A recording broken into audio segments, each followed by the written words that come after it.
Good evening and welcome to the sixth and final live streaming EKU Chautauqua presentation for this fall semester, sponsored by Eastern Kentucky University's nationally prominent honors program and housed in the College of Letters, Arts, and Social Sciences.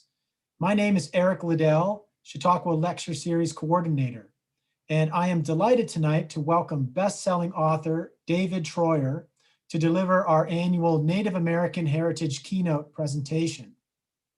And I want to thank him not only for being with us this evening, along with his dog, whose name is? His name is Carl. Carl. Okay, hello, Carl. You're both very welcome here to EKU Chautauqua. And David, not only do I want to thank you for being here this evening, but also for Zooming in this morning to our class to have a great interactive experience with our students. I know that they were really stoked to meet you after having read some of your work. And joining us on screen just a moment ago, and I'm not exactly sure why they dropped out, but they will be back, I know, for the discussion. There's Kelly again. For the discussion in the Q&A are, okay, abracadabra. Doctors Kelly Carmine of the EKU Anthropology program, and John Bowes of EKU History, and Rick Mott of English, who happens to be my teaching partner in the class that David joined this morning. Kelly and John, incidentally, have also been EKU Chautauqua keynote presenters in the past, as has David's brother Anton Treuer, who gave this very address in 2015. So we're very happy to have you here, David, and carrying on, as it were, something of a Treuer tradition with EKU Chautauqua. David will speak for the first part of the hour, and then, as I said, Kelly, John, Rick, and I will return for some discussion and Q&A. Viewers out there are encouraged to submit comments and questions right here in the YouTube chat or via Twitter at EKU Chautauqua. Full details of our schedule, including 6 more events to come in the spring, are on our website, and you can follow us on Facebook and Twitter for updates and reminders. Now, before we go farther, I do want to acknowledge that Eastern Kentucky University and our surrounding community exist on the traditional lands of the Shawnee people. And I want to thank many sponsors of this event, including the EKU Departments of Languages, Cultures, and Humanities, Anthropology, Sociology, and Social Work, History, Philosophy, and Religious Studies, the Office of Diversity, and as always, the EKU Honors Program. Without further ado, Dr. David Treuer is an Ojibwe Indian hailing from the Leech Lake Reservation in Minnesota. You see that Dr. Kelly Carmine also is from Minnesota, as is Rick Mott, so we have a crew of Minnesotans here. And David Treuer is a novelist, an anthropologist, and professor of English at the University of Southern California.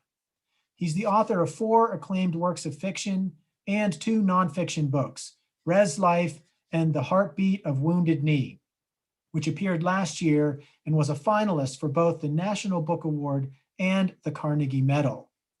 The Heartbeat of Wounded Knee, the subject of his talk tonight, and a book which I recommend to absolutely everyone out there, has been critically praised in many venues, including NPR and the New York Times, which concluded its review, quote, "Treuer's powerful book suggests the need for soul searching about the meanings of American history and the stories we tell ourselves about this nation's past," unquote. I am very pleased to welcome you, David Treuer, to EKU Chautauqua. So thank you in advance and take it away. And we'll see you after the conclusion of your presentation. Awesome. Thank you, Eric.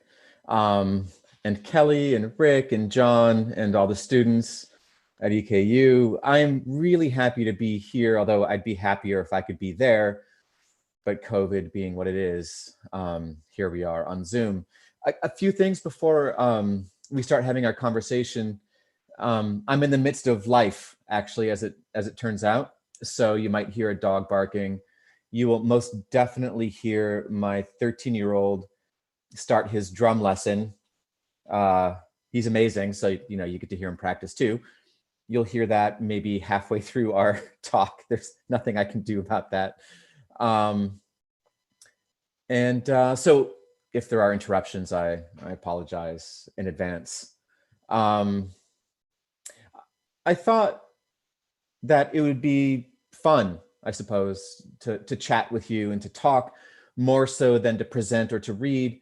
I find that having written a book, it's a safe bet that if you're interested, you know how to read the book, and you can do that at your own pace and on your own time. So I thought I would spend this time talking to you a little bit about some things that don't appear in the text, but which informed it and which launched my project to write it in the first place. And also I'll talk for maybe half an hour, and then we'll open it up to questions and answers. And honestly, as a writer, I spend most of my time in my room typing. It's lonely and isolating. And the best part about doing things like this is really a chance to hear from you and to talk with you, and to answer many questions you may have. So please don't be shy to ask them when the time comes. I thought I'd begin by talking about how I came to write the book in the first place, which was not an intuitive turn that my career was going to take. Writing nonfiction has come as something of a surprise, even to me. I mean, I started writing a long time ago, and I was doing the math earlier today, and my first book was published in 1994 when I was 25. No, wait, in 1995 when I was 24. So I've been doing this for 25 years. And for the first 2/3 of that, I was content to be only a fiction writer. I had no ambition to write nonfiction of any kind whatsoever. I felt wrongly, I think, in the final analysis, but I felt that fiction was where the action was. When Kennedy was asked why he wanted to be president, he said, because that's where the power is. And I felt similarly about writing fiction, and in particular about writing literary fiction and novels. I had no interest in poetry or nonfiction or personal essays or memoir or anything like that.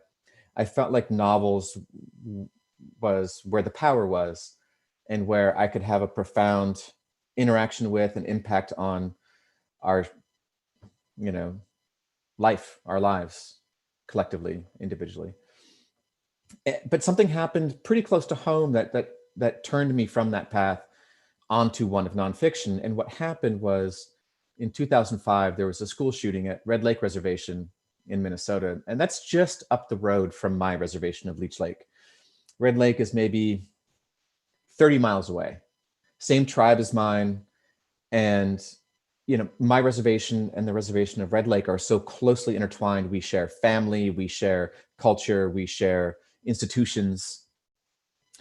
And in 2005, a kid that went to Red Lake High School shot and killed his grandfather who was raising him. His grandfather was a tribal police officer, and then killed his grandfather's girlfriend, and then took his grandfather's service weapons and squad car and drove to his high school in the village of Red Lake on the reservation and opened fire on the security guard and staff, teachers, and his classmates.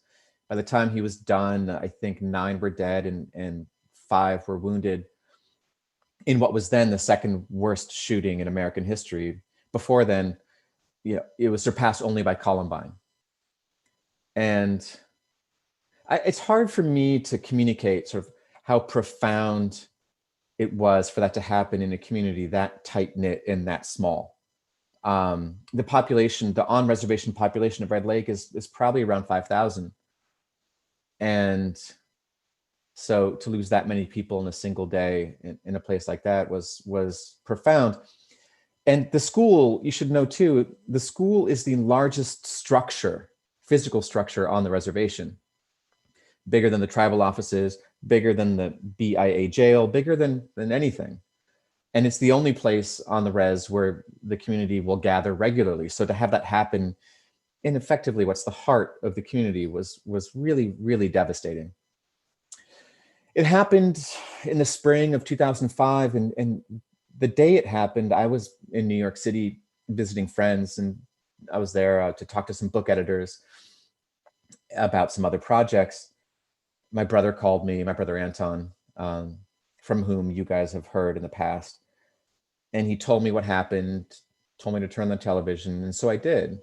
And I spent the day after I got off the phone with my brother surfing from channel to channel. And the more I surfed, the more upset I got, the more angry I got, the more I would yell at the television, much to the surprise of my friend with whom I was staying.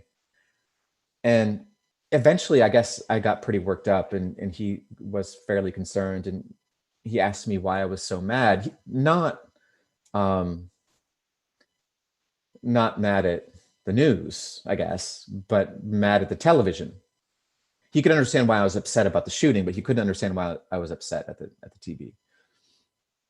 And I must have been shouting by that point. And I said, because they're not reporting the news. That's why. Because on every channel that I turned to, and subsequently in all the print sources I saw in the following days, they all pretty much had the same headline. And the headline was, on a poor remote Indian reservation, tragedy strikes. That was it. I said, they're not reporting the news. They're just reporting the same old sad story about reservations. I said, because when Columbine happened in 1999, we did not hear in the news anything like that. We did not hear on a largely Anglo, fairly affluent, ex-urban community, tragedy strikes. We didn't hear anything about race or class or geography in relation to Columbine, except to locate where Columbine High School was. That's it. But people felt compelled to include that information about Red Lake. I said, that's not the news. That's not information. That's just the same old sad story about reservations that everybody thinks is true. And so that frustration stayed with me. And then I was meeting with an editor a few days later, and I expressed my outrage and frustration to him. And he said, well, I've always wanted to publish a book about reservations. And I said, but that's not the story of these places. I mean, they're not, it sounds stupid to have to say this. I said, but we don't love our communities because they suck. I don't love Leech Lake because of the trauma or intergenerational abuse or alcoholism. I said, there are really good reasons why I care. There are really good reasons why I'm invested in this place and why so many of us are invested in these places. And this editor said, well, what are those reasons? And I didn't really have any good answers for him. I said, I don't know, but it's not because it's an awful place. And he said, well, I want to do a book about reservations. And then he said, so what Native writers write nonfiction? And this is the part where I'm going to offer you all some career advice, which is that you should just lie until you have the job. Because I told this editor, I said, well, frankly, and very sadly, I'm sad to report that I'm the only Native writer who writes nonfiction. So I'm the only possible person who can write this book for you, which is completely untrue. Not only are there quite a few Native writers who write nonfiction, I hadn't written any nonfiction at that point. And so we decided that I should write this book for him. And I started trying to write the book. And I have to say that I have to confess that I thought it was going to be easy. I really did, which just shows the depth of my ignorance.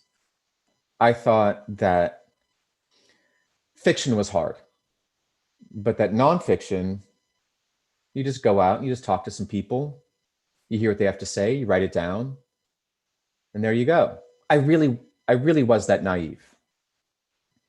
And so I wrote an entire draft of the book.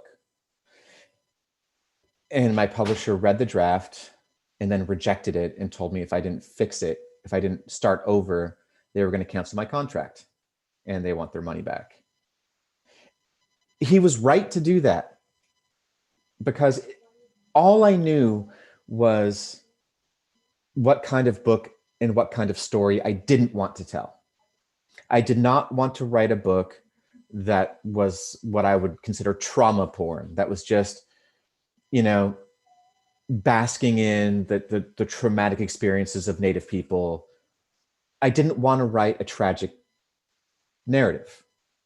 The problem is that the tragic narrative is the only narrative, the only kind of story that people tell about Native communities is a tragic story about loss, about hardship, about genocide or disease or the reservation system or what have you. So I needed some other kind of story, not just other kinds of information or other kinds of characters. I needed something different in terms of what kind of narrative I was going to use to tell some other kind of news story. And I knew what I didn't want to do, but I had no idea what that other thing was. No clue whatsoever. Every time I sat down to try and write, I would fall back into either some kind of weird argument with tragedy, or I would just fall back into tragedy and trauma porn because it felt comfortable. It was a recognizable kind of story to tell about Native people. And Native people, Native writers, we're not immune to the virus of influence any more than anyone else is. We are just as susceptible as outsiders are to getting ourselves wrong and to getting the measure of our lives wrong. So I was stuck, truly stuck.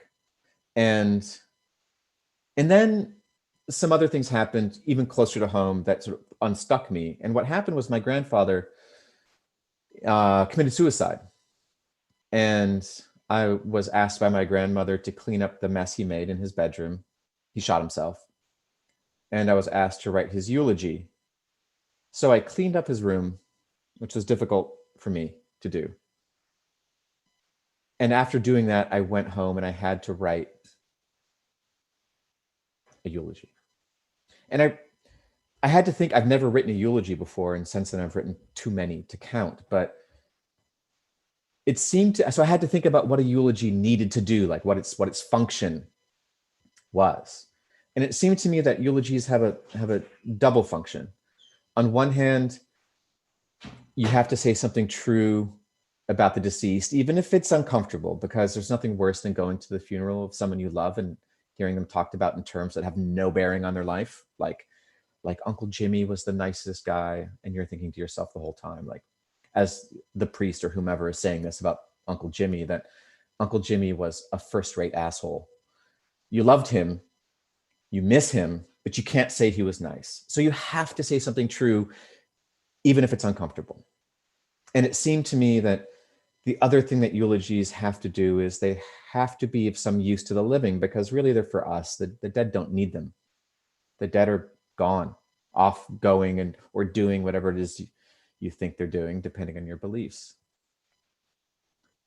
And so as I was thinking about my grandfather, I was pulled in two directions. I wanted catharsis, and tragic narratives provide catharsis.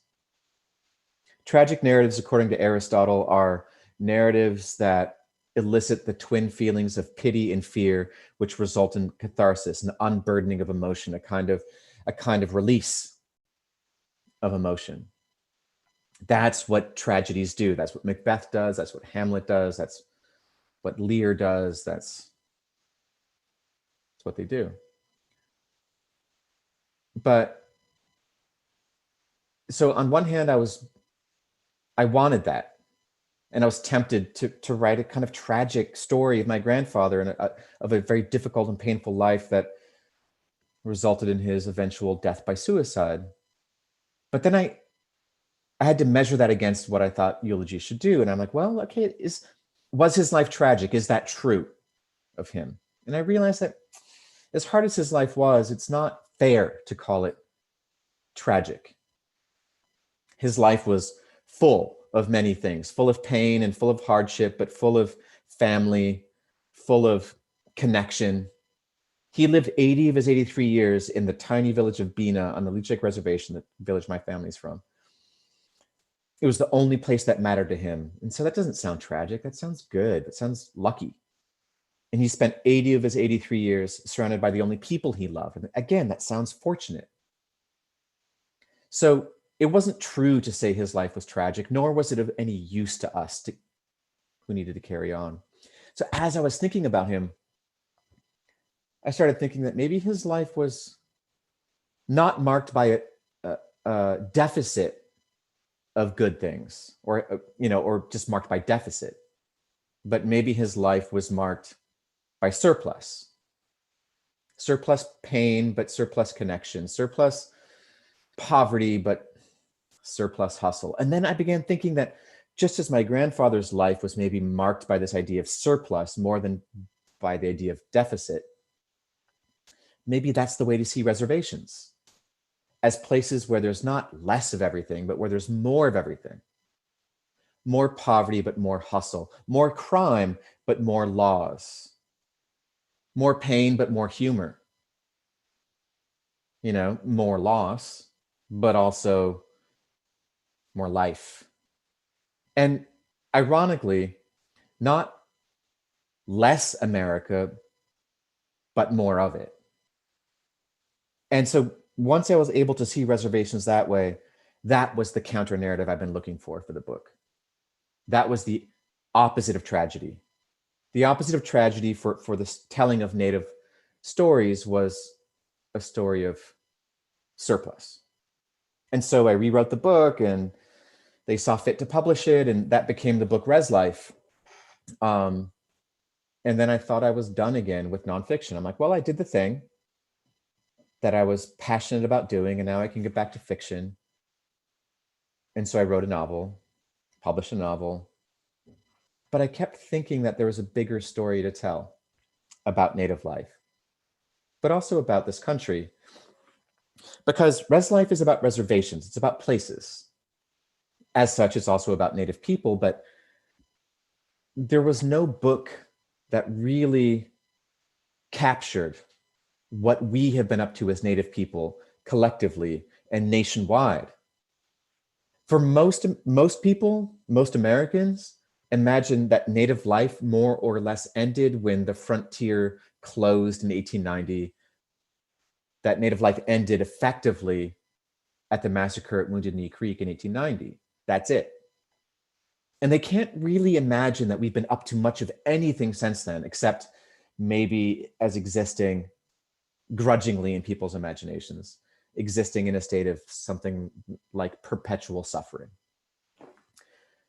And when I would go out and do talks like this, or and back then in person, people would always ask me, and I would always say, like, there's more to Native life than suffering. There's more to our history than loss. There's, and I would say that over and over again, and people would say, well, what, do you have a book recommendation? Do you have a book I could read about what you guys have been doing?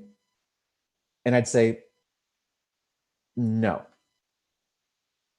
And as Toni Morrison has said, if there's a book that you really want to read and it doesn't exist, then it's really up to you to write it. And so I realized I had to go back into nonfiction, and I had a bigger story to tell. Hold on one second. I see my kid lurking around the corner as though he has to ask me a question. What's up, dude?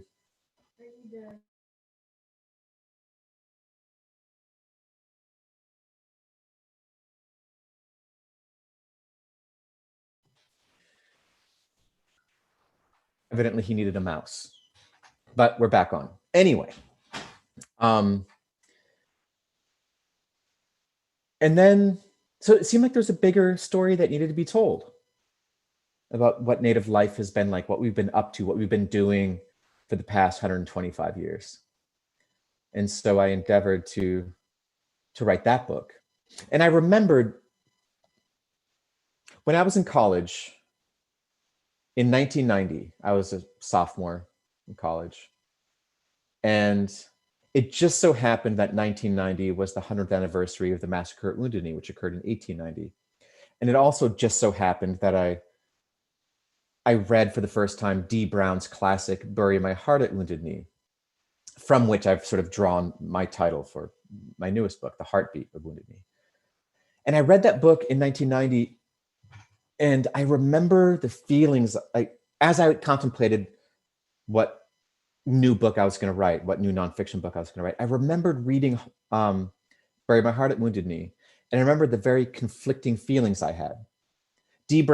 By the way, Dee Brown's book, Bury My Heart at Wounded Knee, is the best-selling book of Native American history ever published. It has sold more than 10 million copies. It's been translated into over 17 languages. It's never been out of print since the day it was published in 1970. And on the very first page of that book, he says something to the effect of, my book is about the Plains Wars in the American West. I start in 1850, when the Plains Wars commenced, and I end in 1890 at the massacre at Wounded Knee. And now I'm going to quote more directly. I'm going to end at the massacre at Wounded Knee, where the culture and civilization of the American Indian was destroyed. End quote. And he goes on the next page to say, so if you happen to travel to a contemporary Indian reservation and you notice the poverty and the hopelessness and the squalor, perhaps by reading my book, you will understand why. And I remember feeling very conflicted. On one hand, Dee Brown, this nice librarian, I think from Indiana, spent years of his life researching and writing and promoting an understanding of our peoples and our history. And for that, I felt incredibly grateful. I felt noticed. I felt included. So I felt that Dee Brown was lifting me up with one hand, but then by announcing the rather premature death of our cultures and civilizations, I felt like he was shoving me in a grave. And so I had very complicated feelings in relation to that book. And so I remembered that feeling. And so when I embarked on writing The Heartbeat of Wounded Knee, I realized that what I wanted to do was I wanted to start in 1890. I wanted to start where Dee Brown stopped in 1890 at Wounded Knee. And I wanted to bring the story of Native people up to the present with the opposite thesis in tow, which is that 1890 was not the end of anything. That the massacre at Wounded Knee, as painful as it was not the end of us. It was certainly a low point for Native people across the country, but it's a point from which Native people and Native nations have been emerging ever since.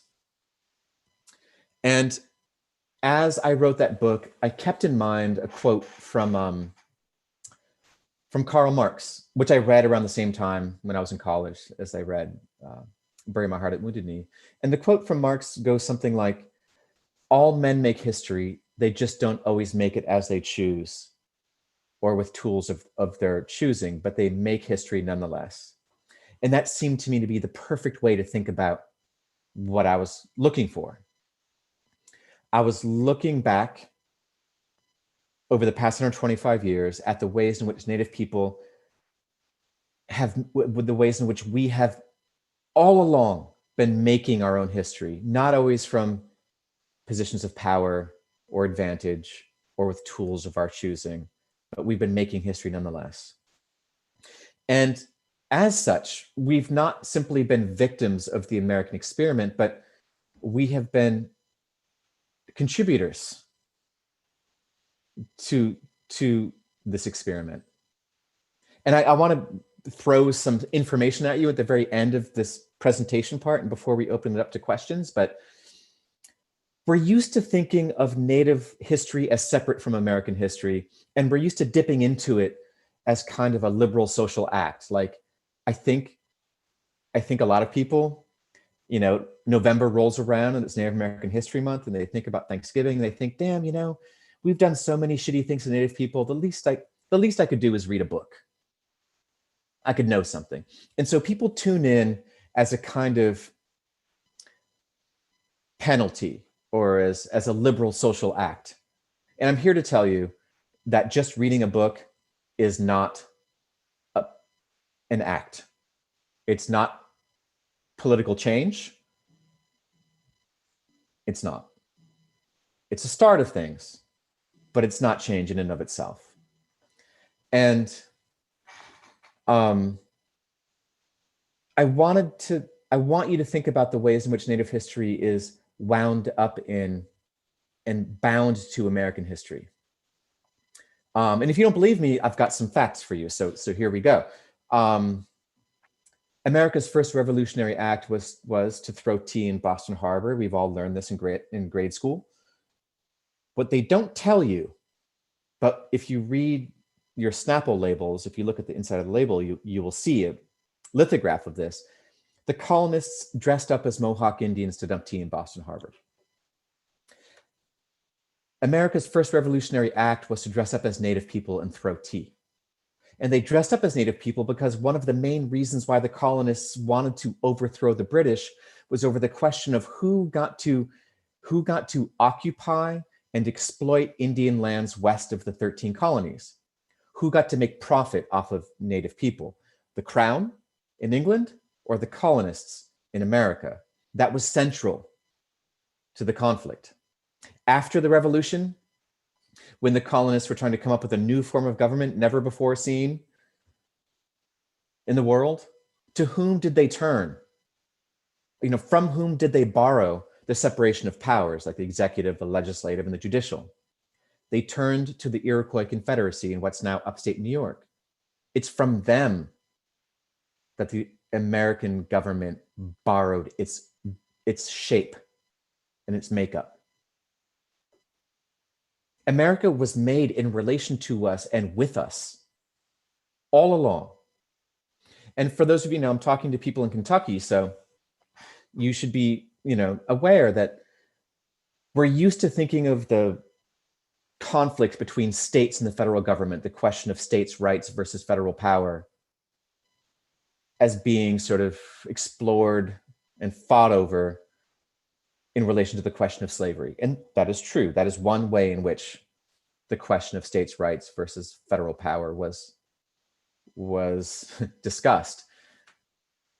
But before then, the first test of states' rights versus federal power was not over the question of slavery. It was over the question of the removal of the 5 civilized tribes from the Southeast United States, from Georgia, South Carolina, North Carolina, Tennessee, Kentucky, and Florida, and Mississippi, and Alabama. That was the first test. So Native people have been wrapped up in the American experiment all along. Even more recently, between the years of 1965 and 1995, the US Supreme Court heard more cases about federal Indian law than any other genre of law, more than immigration, more than banking, more than civil rights. So as America tried to understand itself, at least in the courts, during and in the wake of the Vietnam War and civil rights and the Pentagon Papers and Watergate, the country did so by thinking about its relationship to sovereign Native communities. The American question has always been wrapped up with the Indian question. Even more recently, and I'll end with this, the protests in North Dakota around the Dakota Access Pipeline, which began in 2015, 2016, and extended through 2018, and is still ongoing, by the way, has been framed by people from Standing Rock as another instance of cowboys versus Indians, as the white man trying to get Native people down. But I disagree. What we saw on the banks of the Missouri River at Standing Rock was not cowboys versus Indians. What we saw was a fight between corporate greed and the common good. And that's always been at the center of America's conflicts. The question of what kind of country do we want to be? The country where an individual can get rich, or a country that supports and protects and empowers its most vulnerable citizens and its most vulnerable communities. That's what we saw at Standing Rock. The common good versus corporate greed. And it was Native people who were fighting that fight on behalf of all Americans. So I maintain that you can't understand this country. You can't understand its past. You can't understand its present. and you won't understand its future unless you know Native history, because it's there that we see everything that is most noble and enduring of America and its character, and we see everything that's bad about it. We see the best of this country, and we see its most vile impulses on display when we look at Native American history. So if you want to know this place, you have to know us. And with that, I think I'll stop because I'm probably shouting again, and we can open it up to questions, which I love. So thank you. Thank you very much, David. Just going to give my colleagues a moment here to join us, and to encourage the audience out there to share some comments and questions on the YouTube chat, or if you don't have the ability to do that, you can do so on Twitter at EKU Chautauqua. I will take a look at those as well.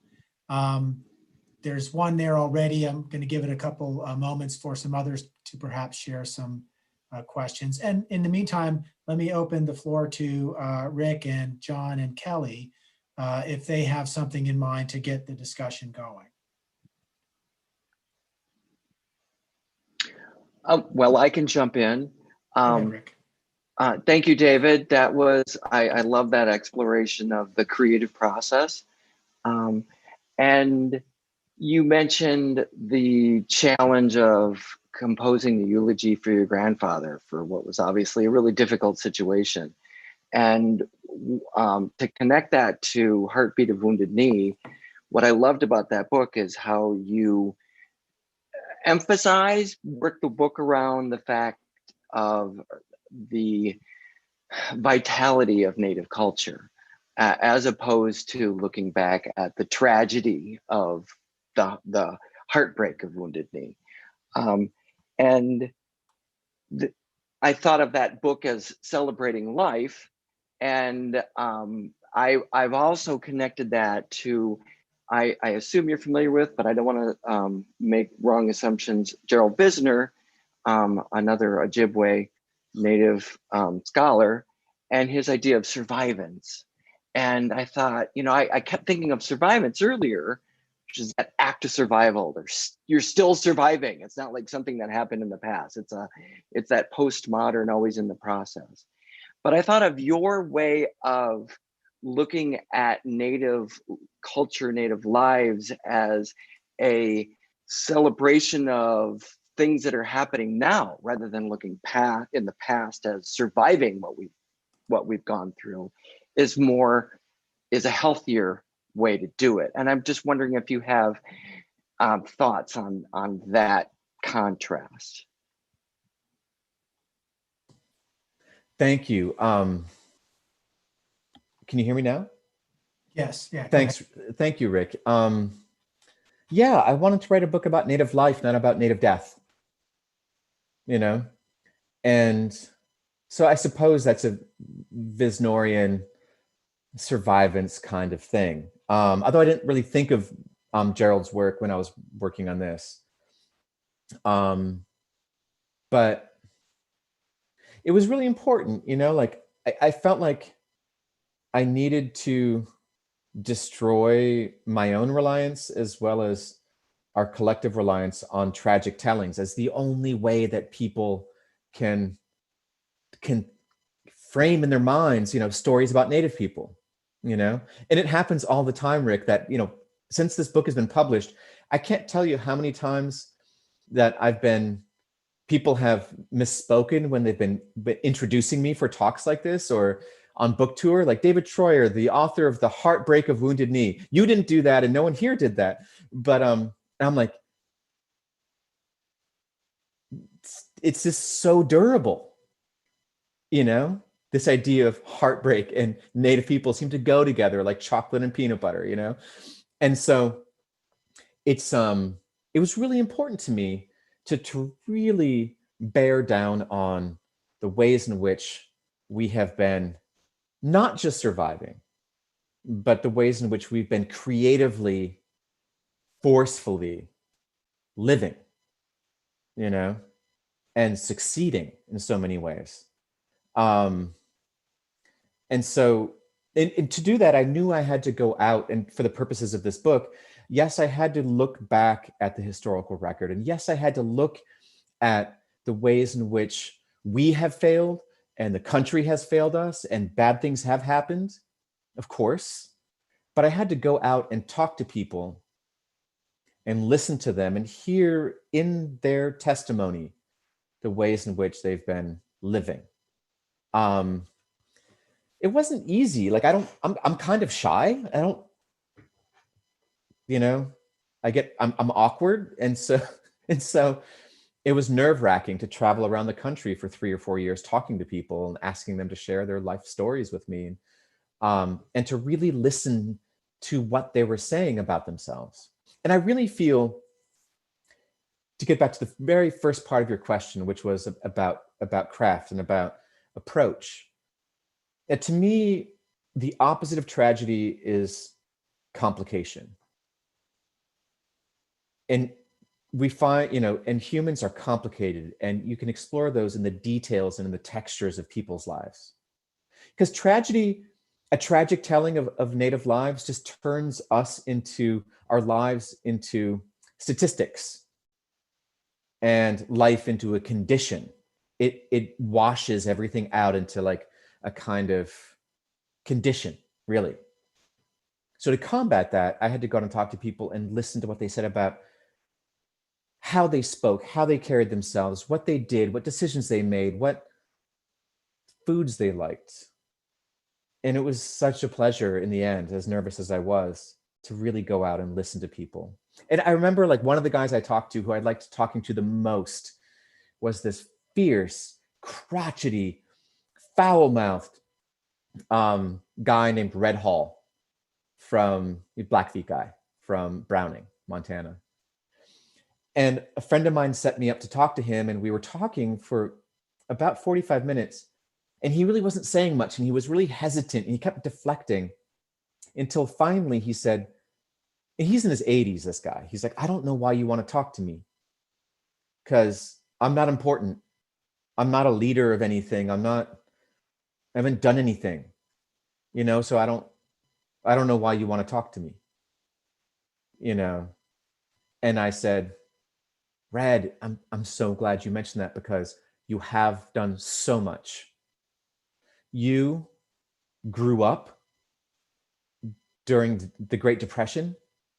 You found love and you got married and you raised a family in the 40s and 50s.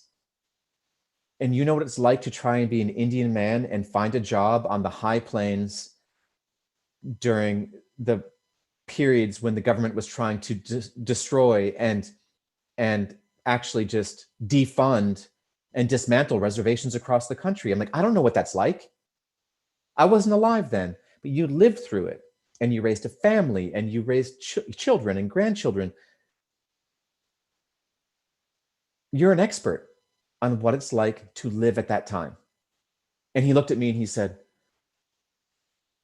well, I'm pretty good from 1934 onward. I'm like, let's start at 1934, you know? And I spent days with this guy. It was so great. You know, most of that didn't wind up in the book. And he told me how to break horses and how to herd cows and how to make dried meat. I didn't even know what dried meat was. And I got to sit with him and hear about the details of his life, because we live in the details. It's true for our fictional characters in the novels and short stories we write, but it's true in our actual lives too. It's the details of our lives that make us human, make us complex, complicated. So I wanted to capture that. But thank you for asking the question and for mentioning Visner. I think he's overlooked by a lot of people. Thank you. Thank you, Rick and David. We have a lot of questions coming in over the wire, so I want to get to a few of them before turning back to my colleagues. You know, this is a kind of related to the writing process and your vision and your history. When you became a writer, was it part of your purpose to share stories and realities about Native Americans per se?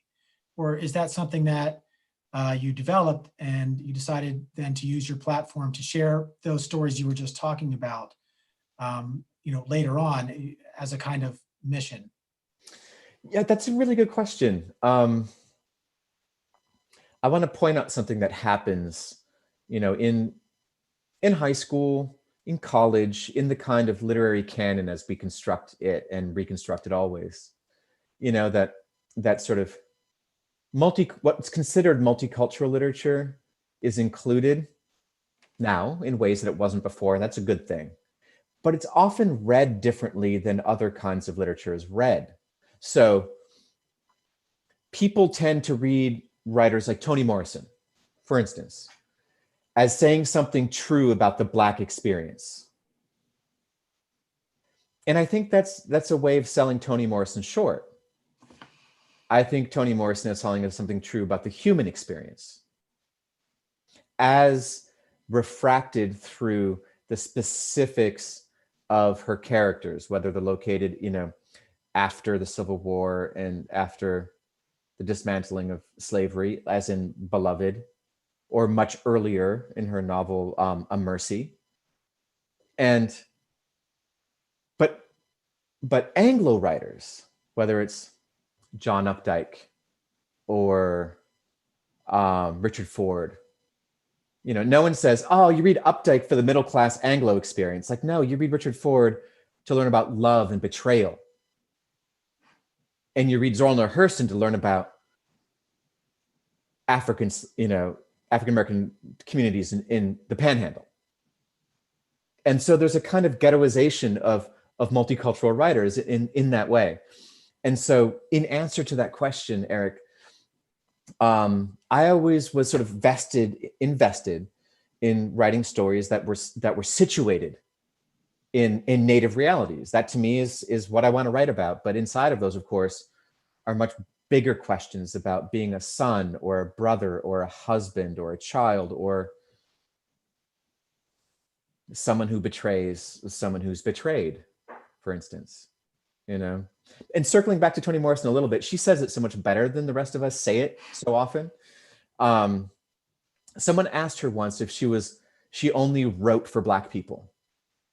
And she said, well, naturally, I write for Black people. She goes, why is that a problem?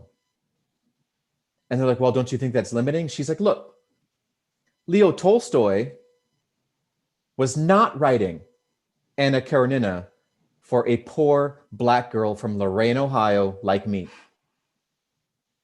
She's like, but I love that book. And I get so much out of reading that book. He wasn't writing it for me, but I get things out of it. So I'm not writing my books for you, but you can get a lot out of them. And so, I'm just going to borrow that shade and throw it a little bit. Building on that, what are, in your view, some of the next steps, I guess, in publishing or in cultural appreciation for Native stories to become even more framed in the light of living rather than dying? And what should those who are non-Native American do to become more attuned to that process? I mean, I've never been one who's been big on telling other writers what they should do.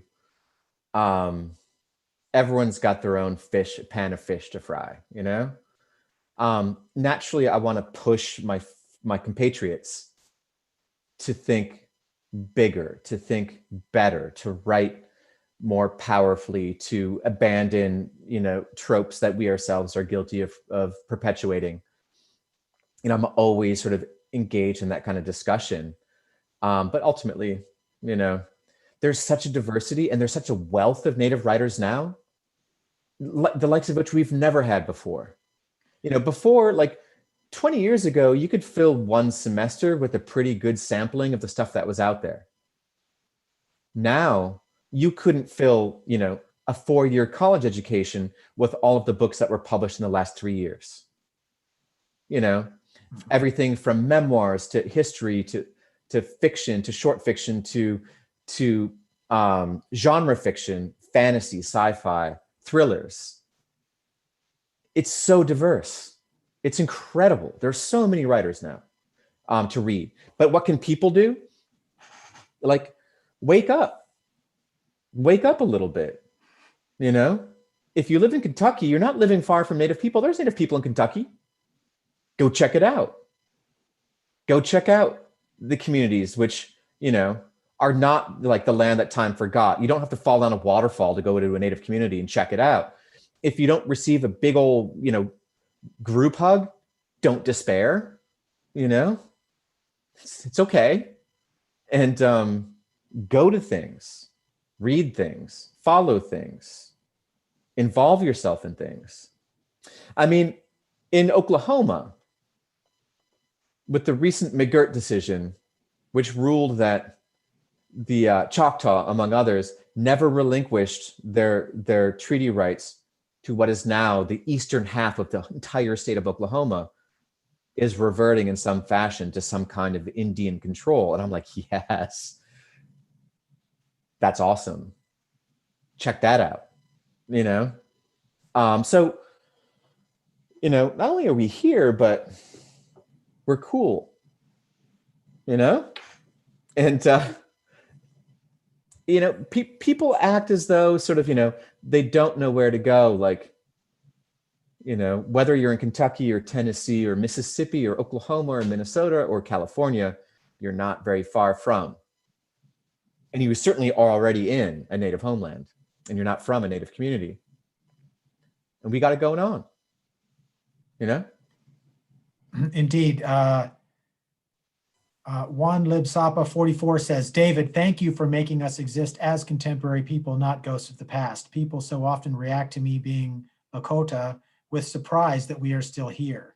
And then he says, Fila Mayeyelo. I'm not sure if I pronounced that correctly. I'm not sure either, but in any case, I wanted to share that because it was apropos of what you were just saying. Thank you.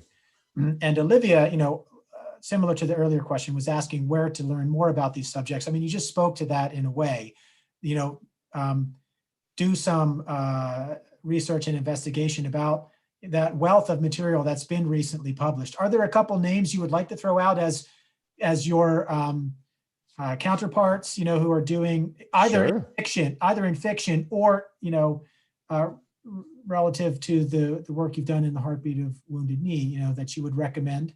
Yeah, this will be a fast list off the top of my head. You could read Ned Blackhawk's Violence on the Land.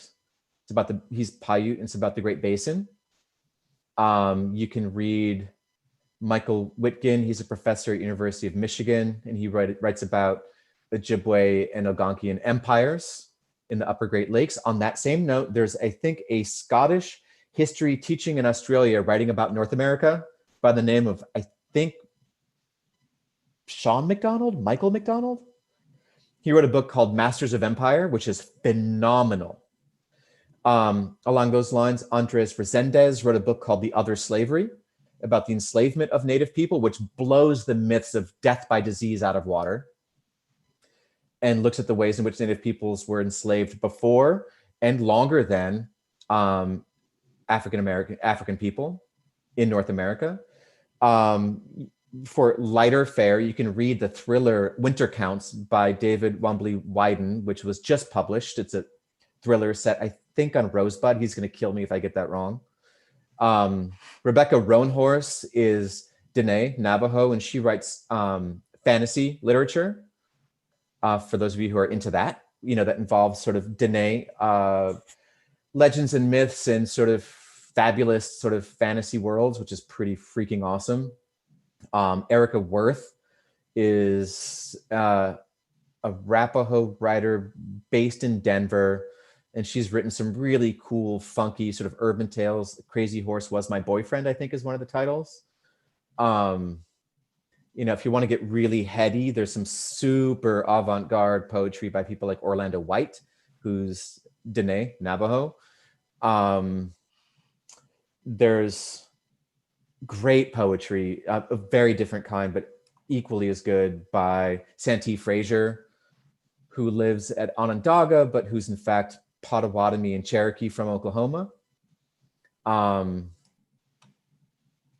I can go on. No, thank you. There's so much. Pretty impressive list off the top of your head. And you've given us a lot of things that we could potentially add to our course list if we remount our course next year. Yeah, there's and so I much. just want to point out to the people out there listening that this YouTube stream will remain available for you to go back and write those names down or whatever.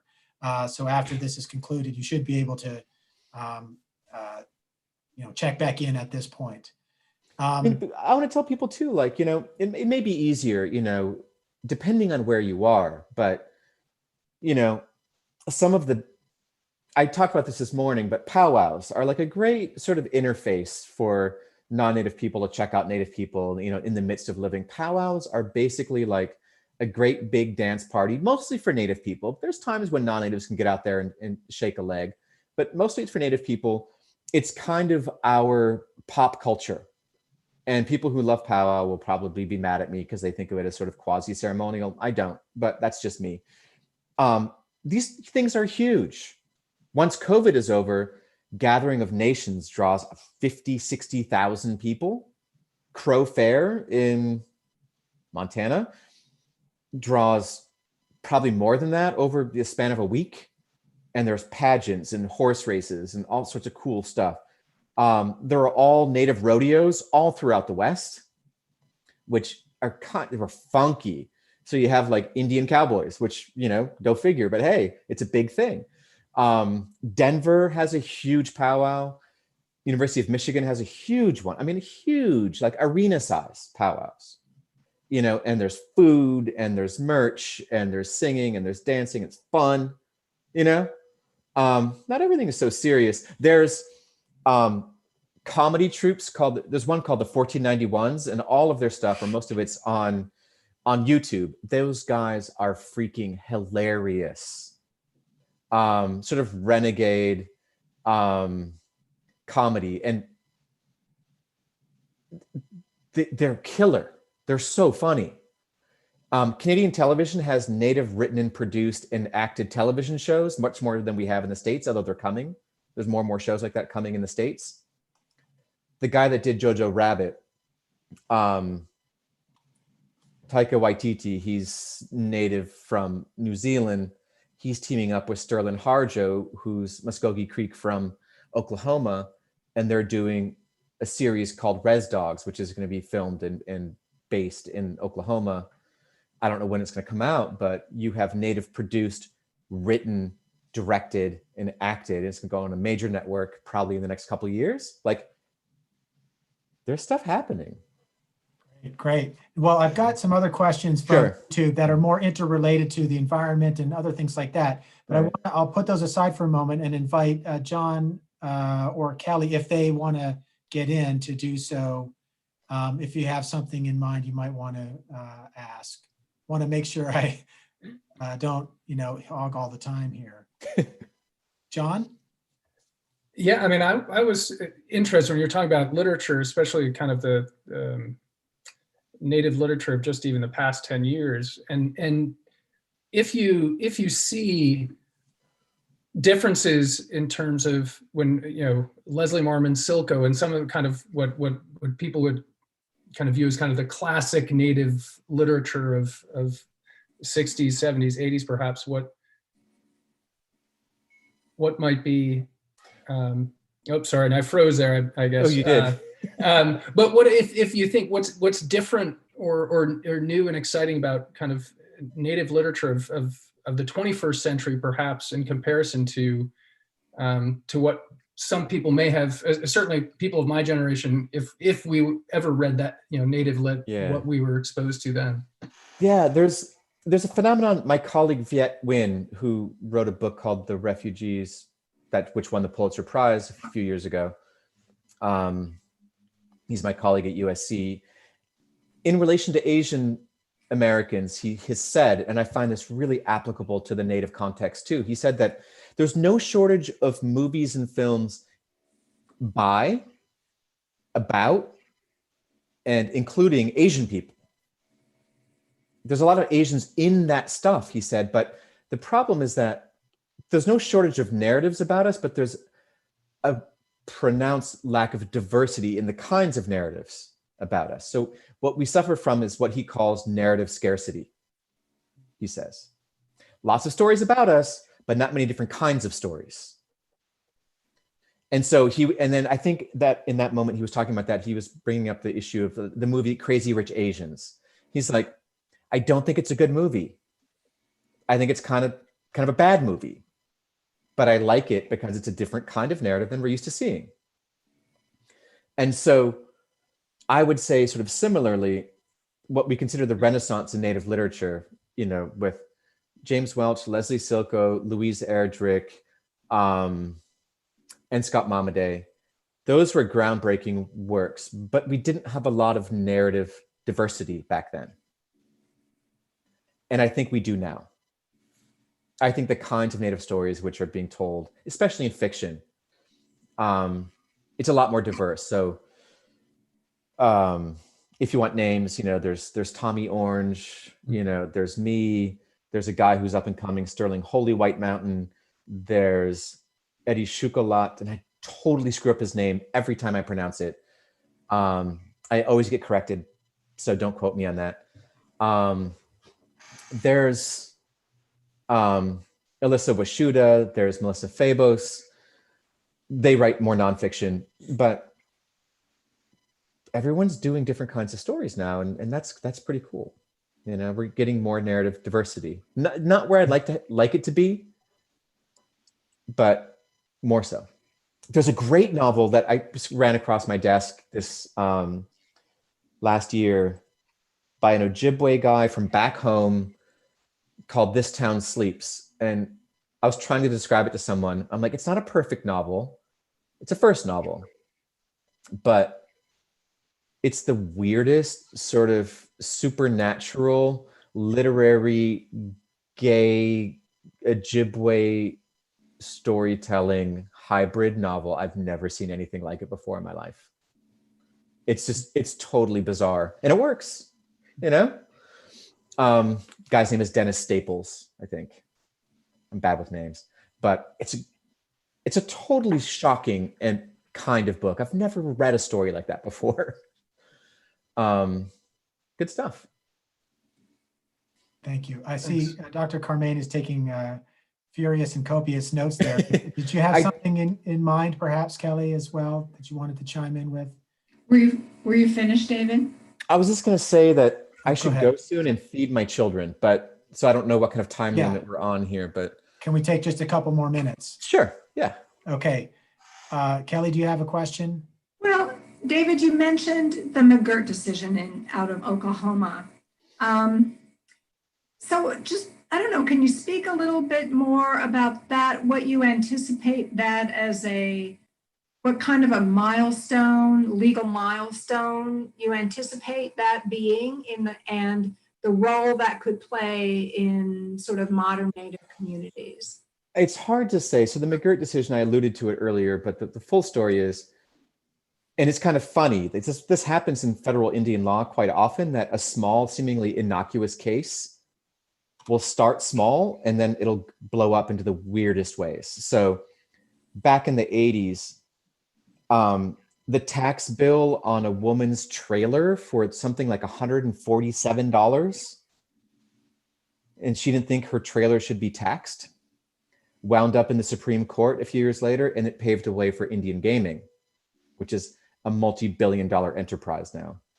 Likewise, and I don't have all the facts, but the McGirt decision started off as a convicted sex offender who thought that the state of Oklahoma and who was Native, shouldn't have jurisdiction over him and shouldn't have tried his case in the first place or heard his case. And that wound up all the way in the Supreme Court. And the Supreme Court agreed, but they wrote a very wide-ranging decision that said that not only do they not have jurisdiction over this particular case, they don't even have jurisdiction over half of Oklahoma.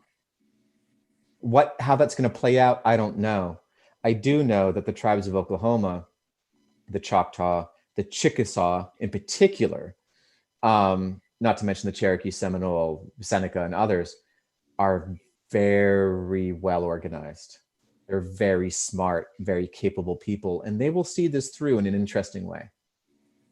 And I don't know what to expect from that. You know, I have no idea. I'm just like, let's see what happens to Tulsa. You know? And because like, and I said this to somebody, like I got really mad at an interviewer a while back. Like they kept pushing me to talk about sort of hope. And I'm like, I don't do hope. Okay. I do interesting. I don't do hope. And they brought up Sharice Davids, the newly elected senator at that time from Kansas. And they said, do you think the election of, Deb Haaland from New Mexico and Sharice Davids from Kansas, is good news for Native people? It's like a reason to hope. I'm like, no, I think it's good news for Kansas. And they're like, well, what do you mean? I'm like, think about it. Sharice Davids, Native woman from Kansas, she knows what it's like to be disenfranchised and to have no access or a pronounced lack of access to capital, to education, to credit, to adequate health care. She knows what that's like because that's what Native people have. That's the situation we've been in places like Kansas for a long time, in the country more generally for a long time.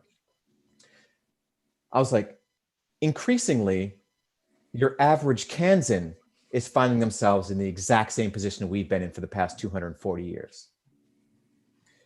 The average American in this age of the wealth gap is increasingly familiar with what it feels like to have no access to capital, no access to credit, no access to good healthcare, no access to education. I'm like, so who better to help all Kansans who find themselves in that position than someone who knows exactly what that's like? I'm like, so it's not good news for Native people from Kansas. It's good news for Kansans. And he's like, well, I'd never thought of it that way. I'm like, well, think of it that way. So anyway, that's just me. What do you think of situations like, if you've been following this or heard about it, up in Canada, the Mi'kmaq asserting their traditional treating rights in terms of lobstering, and this has caused a huge conflict in Nova Scotia, where I used to live. It happens to be, and how that one of our questioners asked how that kind of recapitulates something you talk about in Res Life with walleye fishing, right? In the lakes there, when local white population gets upset that Native communities are asserting their treaty rights, and that this may be even more complicated by the fact that these surrounding communities are themselves feeling exactly the kinds of pressures you just described. Yeah. I mean, I don't know the ins and outs of the conflict that well up in Mi'kmaq territory with the lobster fishing problem that's happening. So I don't know all of the facts about that very well. But when people in the States, say, well, it's not fair that Native people have different hunting and fishing rights. I'm like, oh, okay, well, these are rights we've always had, and we reserved them when we entered into treaties with the United States. So we gave up land, but we retained, and we gave up some rights, but we retained some others in exchange for, certain provisions. And you guys, for your part, recognized our rights and our territories with some limitations, and you got the right to settle. So if you don't like that we get to hunt and fish and do these things, we're welcome to revisit the treaty, and you guys can move the fuck away. If you don't want to move away, then you have to accept these rights that we've always had. You didn't give us these rights. You don't have the power to take them away. And I would say that sort of furthermore, it's in your best interest to support us, because we will be sure to make sure that you're taken care of too, where the reverse cannot be said to be true. So that's what I would say in response to that. One of our students, who was the first person to get in with a question, so I would like to ask this. Sure. And we'll let you go for dinner time. How are things going at Leech Lake in terms of COVID? Have there, what has the response been like? What needs to be done? Have there been communal, has there been sufficient communal attention paid to this to keep it low, or what's the situation?